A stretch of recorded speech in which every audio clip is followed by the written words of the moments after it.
En el corazón de Yucatán, donde el sol despierta entre antiguas piedras y murmullos del tiempo, conocimos a un hombre cuya obra ha cruzado fronteras y generaciones.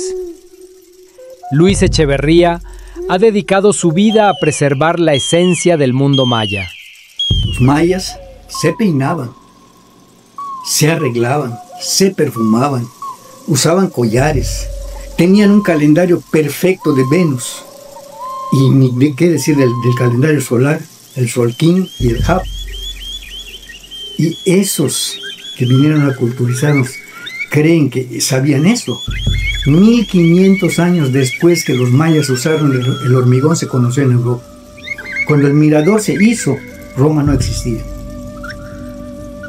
Entonces, ¿quién culturizó a quién?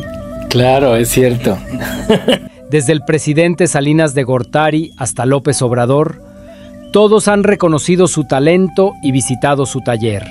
Dentro de la hacienda hay un poste donde amarraban al esclavo, maya o el que sea, y los chicoteaban, pero lo estaba viendo toda la gente. Ya ves qué te va a pasar si te pones rebelde. Entonces era una forma de castigo, ¿no? Y esto hace que Morley descubre, sacrificaban. Y ahí, esa es la versión que cuenta en España y creen que la cultura maya es arcaica. Cuando, recordemos, cuando sale Cristóbal Colón del puerto de Palos, estaba lleno todo Portugal viéndolos. ¿Por qué? Era el primer barco que zarpaba. No. Se quedaron esperando porque en ese entonces en Europa creían que la tierra era una mesa y que cuando llegaba al horizonte se desbarrancaba. Entonces ningún individuo con 2 centímetros de frente iba a hacer tripulación para ir a morir a unos cuantos kilómetros. Por eso no encontró en su primer intento gente para viajar. Tuvieron que sacarlos de las cárceles porque ellos no tenían otra elección, y vino con ese tipo de gentes Cristóbal Colón, con el pensamiento de que la tierra era una mesa y que el sol giraba alrededor de la tierra. Con ese pensamiento nos vienen a dominar. Sus manos han dado forma a piezas que hoy habitan museos, templos y corazones.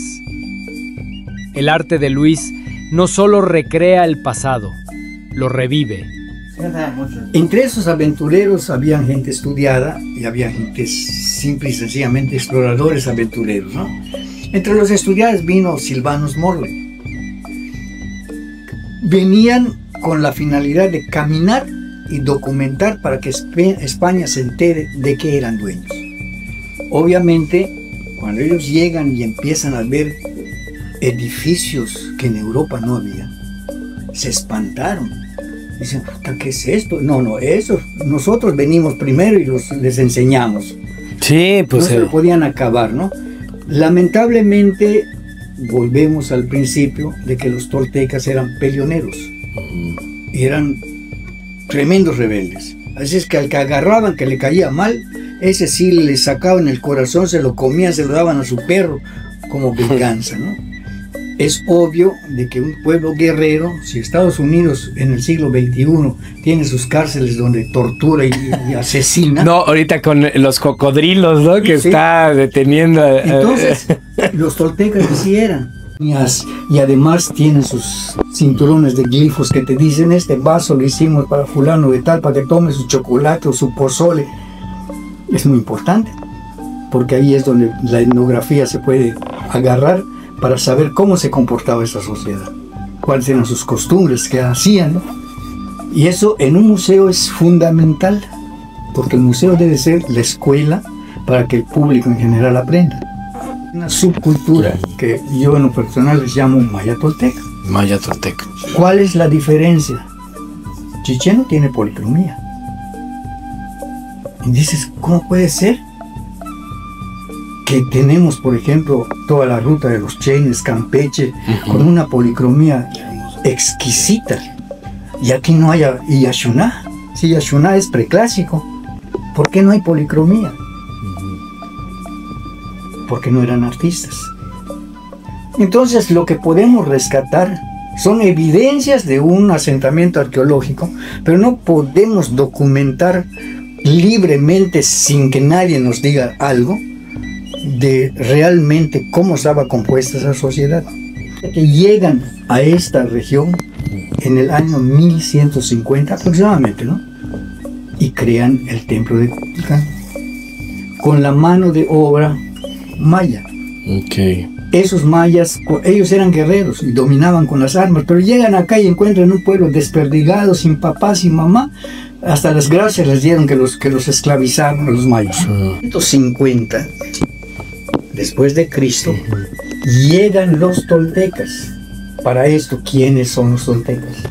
Los toltecas son gente que nace en Teotihuacán. Es una familia de hermanos en donde había algunos que eran muy estudiosos y otros que eran muy peleoneros. Alrededor del año 400, 450, se pelean los hermanos y dice, bueno, pues tú te vas por acá y tú vas a la parte que me corresponde, y se dividen. Y se van los guerreros teotihuacanos a Hidalgo a crear un imperio, que es el imperio tolteca. Tolteca, sí. Así es que son teotihuacanos, guerreros. Cuando ellos dejan Teotihuacán, Teotihuacán vivía de cobrar impuestos. Los que pagaban eran dos razones, unos convencidos y otros obligados. Al alejarse los toltecas, peleoneros, se pierde el poder de las armas y dicen, se separaron y hacen que Teotihuacán en el 500 ya había muerto, en el 600 ya no existía. Entonces, cuando hay un lapsus de tiempo entre el clásico tardío y el posclásico. El clásico tardío termina en el 900 y por alguna razón que no podemos certificar, hay muchas teorías, hipótesis, pero no se pueden certificar, los mayas desaparecen, o los gobernantes mayas desaparecen en el 900. La última pieza fechada donde se ve el trabajo del desarrollo de los mayas corresponde al 900. Después del 900 dejaron de construir, dejaron de hacer todo porque ya no, sus arquitectos y todo el mundo desapareció.